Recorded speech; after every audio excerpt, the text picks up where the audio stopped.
चला मंडळी, आज करू पुरणपोळी। त्यासाठी 2 वाटी चणा डाळ स्वच्छ धुवून 2 तासासाठी भिजवली। 2 तासानंतर डाळ चांगली भिजली अशीच पाण्यासह डाळ कुकर मध्ये घातली। यात थोडंसं तेल आणि हळद घालून कुकरच्या 3-4 शिट्ट्या करून डाळ शिजवून घेतली। 3-4 शिट्ट्यात डाळ चांगली शिजते तोपर्यंत चाळलेलं गव्हाच्या पिठात चवीपुरतं मीठ घातलं। थोड्याशा पाण्यात हळद मिक्स केली। हे पाणी पिठात घालून पीठ वळायचं। हा पिठाचा गोळा आता पाण्यात अर्धा तासासाठी असाच ठेवून द्यायचा। तोपर्यंत कुकर मध्ये डाळ मस्त अशी शिजली। एका चाळणीवर काढून पाणी नितळायचं, म्हणजे आमटीसाठी पाणी निघून जातं। आता ही डाळ कढईत घातली। 2 कप डाळीसाठी 2 कपाला थोडासा कमी गूळ घालायचा।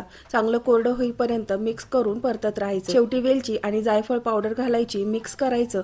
उलटनं पुरणात उभं राहिलं की समजायचं पुरण घट्ट झालं। गॅस बंद करायचा। आता गरम असतानाच हे चाळणीमध्ये ग्लासने बारीक करायचं आणि पुरण तयार करून घ्यायचं। तर सर्व पुरण इथे तयार झालंय। आता पाण्यातली कणिक काढून घ्यायची। थोडंसं तेल लावून कणिक परत एकदा मळायची। यातला एक गोल उंडा घेऊन त्याची अशी गोल वाटी करायची। पुरणाचा गोळा यात घालायचा, तोंड बंद करून घ्यायचं। पिठात घोळवून मस्त पातळ पुरणपोळी लाटायची। कुठे जाड पातळ न ठेवता एकसारखी पुरणपोळी लाटून घ्यायची। आता तूप घातलेल्या गरम तव्यावर नंतर पोळी घालायची। तूप लावून उलट पलट करत दोन्ही बाजूंनी खरपूस भाजायची। या पद्धतीने तुम्ही पुरणपोळी केली तर ती परफेक्टच होणार।